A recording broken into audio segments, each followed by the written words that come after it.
Hey, this is Jacob, or, just Jake. Is everyone okay? There was like an earthquake or something in my room. I didn't feel it when I was outside my room, but then when I came in the room, everything was turned upside down. My table, my bed, also known as my couch, my Ferrari, my sculpture. That's better. I don't know how this could have. Wait a second. Is there such a thing as roomquake? Yeah, that must be it. Anyway, I'm supposed to talk to you today about something called humility. Humility is putting others first by giving up what you think you deserve. So that means like doing stuff for others, I guess? Like my friend Chris. He's really good at humility. I mean, he humiliates me like all the time. Am I saying that right? Humiliate. Humiliate. He shows humility to me. He's super busy, but he always takes the time to put me first by playing his April Fool's surprises on me. Like the time he put my keys in Jell-O. Or the time he made me a tray of brownies.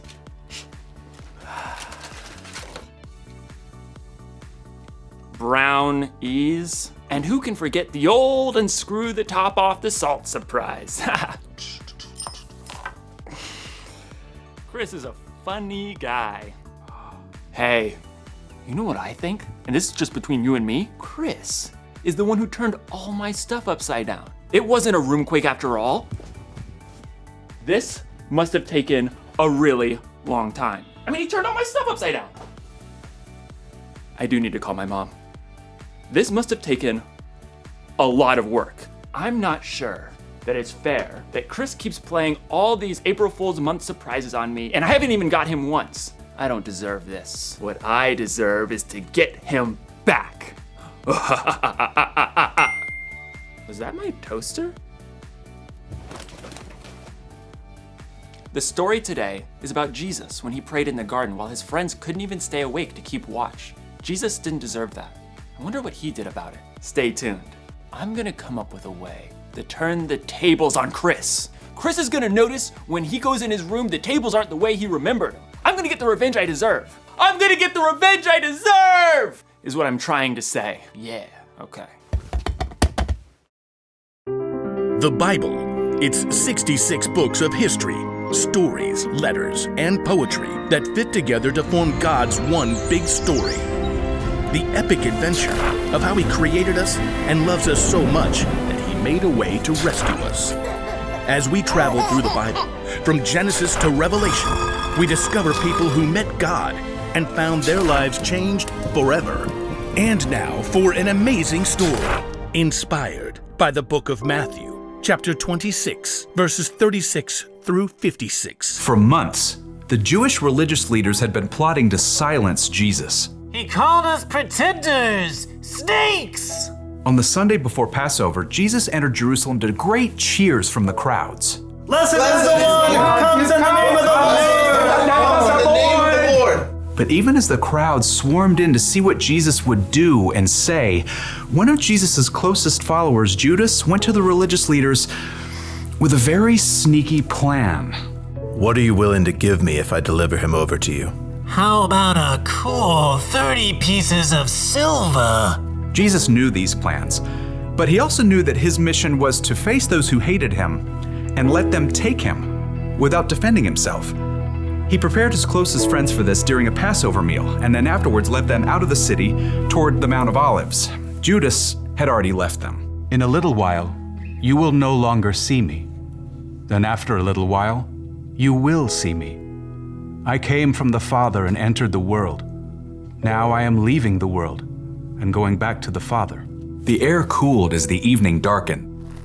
This very night, you will all turn away because of me. Peter, the most outspoken of Jesus' friends, quickened his step and tightened his hand on the sword he was carrying. All the others may turn away because of you, but I never will. What I'm about to tell you is true. It will happen tonight. Before the rooster crows, you will say 3 times that you don't know me. I may have to die with you, but I will never say I don't know you. Me too. Same. By the time Jesus and his friends reached the Garden of Gethsemane, they were exhausted. Sit here while I go over there and pray. As the other disciples settled in on the cold, rough ground, Jesus took Peter, James, and John along with him to a grove of ancient olive trees. The weight of what was coming pressed down on him. My soul is very sad. I feel close to death. Stay here. Keep watch with me. We're here for you. We got this. Prayers. The three friends found seats among the knotted tree roots, and Jesus went on a little further. Then suddenly, he fell down on the ground, face first into the dirt. Words poured out from deep inside. My Father, if it is possible, take this cup of suffering away from me. But let what you want be done, not what I want. After a short time, Jesus returned to his friends. They had all fallen into restless sleep. Jesus touched Peter's arm.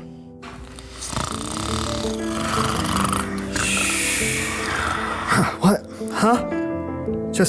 We're just praying. Couldn't you men keep watch with me for 1 hour? Watch and pray. Then you won't fall into sin when you are tempted. The spirit is willing, but the body is weak. We'll stay awake this time. Got you covered. Again, Jesus threw himself down to pray. His pain was so deep, blood and sweat beaded on his forehead. My Father, is it possible for this cup to be taken away? But if I must drink it, may what you want be done. Jesus returned to his friends once more, to find them still sleeping. The agony in his spirit forced Jesus to lay his heart out to God once more. He prayed the desperate words again, begging God to take away what was coming, and at the same time, revealing his complete trust in God's plan. Let what you want be done, not what I want. At last, Jesus knew the time had come. He returned to find Peter, James, and John buried deep in sleep. Beyond them, his other followers slept too. Are you still sleeping and resting? The disciples struggled through a fog of sleep, blinking and yawning. Below them, torchlight showed an angry mob climbing up the hill. The men were waving swords and clubs, shouting as they came. Look, the hour has come. The Son of Man is about to be handed over to sinners. Get up, let us go. Here comes the one who is handing me over to them. Jesus' friends staggered to their feet, and Peter clutched his sword. As the mob marched closer, they could see the man in front of the mob. It was their friend Judas. Judas? What are you doing? The mob had been sent by the Jewish religious leaders. Judas had already explained to them that he would greet Jesus with a kiss, so they would know exactly which man to arrest. Greetings, teacher. Judas ignored the other disciples and went directly to Jesus, kissing him on the cheek in greeting. Jesus drew back and looked Judas directly in the face. Friend, do what you came to do. The mob surged forward as the disciples just stood there, frozen and confused. As men grabbed Jesus, Peter suddenly sprang to life, awkwardly drawing his sword. Should we use our swords? Peter didn't wait for an answer, but he struck out wildly. His blade sliced right through the ear of the high priest's servant. Oh! Stop this! Jesus touched the servant's ear. Immediately, he was healed. Put your sword back in its place. Do you think I can't ask my Father for help? He would send an army of more than 70,000 angels right away. But then how would the scriptures come true? They say it must happen in this way. Jesus turned back to the mob and the men who held him. They hovered there, uncertain, in the flickering light of their torches. Am I leading a band of armed men against you? Do you have to come out with swords and clubs to capture me? Every day I sat in the temple courtyard teaching, and you didn't arrest me. But all this has happened so that the words of the prophets would come true. No one could respond to Jesus. Instead, they arrested him and led him away. And his friends, who said they'd be with him through anything, ran away. Jesus made the choice that would bring life to everyone, but that would cost him everything. Somebody's gonna get a mustard-filled donut later, and I'm finally gonna get what I deserve. Hey, Did you know that Jesus didn't deserve all that stuff that happened to him? Like when his friends ditched him when he needed them? And when those people arrested Jesus even though he never did anything he wasn't supposed to? And then, when he was put on that cross, I mean, what? Jesus could calm a storm with his hand and bring dead people back to life. Why do you let all that bad stuff happen to him? Turns out, it was all a part of the plan. When God created the world a whole bunch of years ago, he knew people were gonna need help if they were gonna have a relationship with him. So, he told people he was sending someone who would have to pay for all the stuff they did wrong. And that someone was Jesus. But it's not like Jesus wanted to go through all that bad stuff. In the garden, he was like, God, any chance there's a different way to save the world and stuff? But then Jesus was like, it's not about what I want, God, because what you want is better. So, what did Jesus do to his friends in the garden who let him down? He put them first. And what did Jesus do to those people who arrested him for no reason? He put them first. And what did Jesus do for you, me, and the whole world? He put us first. It's kind of an upside down way of doing things. Putting somebody else first for no reason when they don't earn it or when they may not even deserve it. I bet we can put people first like Jesus did. You know, we could let someone else pick what restaurant to go to or what video game to play. We could give up our place in line sometimes. Or when someone surprises us by turning our room upside down, we could choose to not get even. So, here's the one thing I learned today. Put others first. It's not about what we deserve. It's not about what we want. What God wants is better. So, April Fool's month or not, I'm gonna put people first. And Chris, if you're watching, keep the surprises coming. But I won't be taking my revenge. I'll just be sitting here, getting what I truly deserve. A delicious mustard-filled donut. Ah, that's some good stuff right there. That's some good mustard.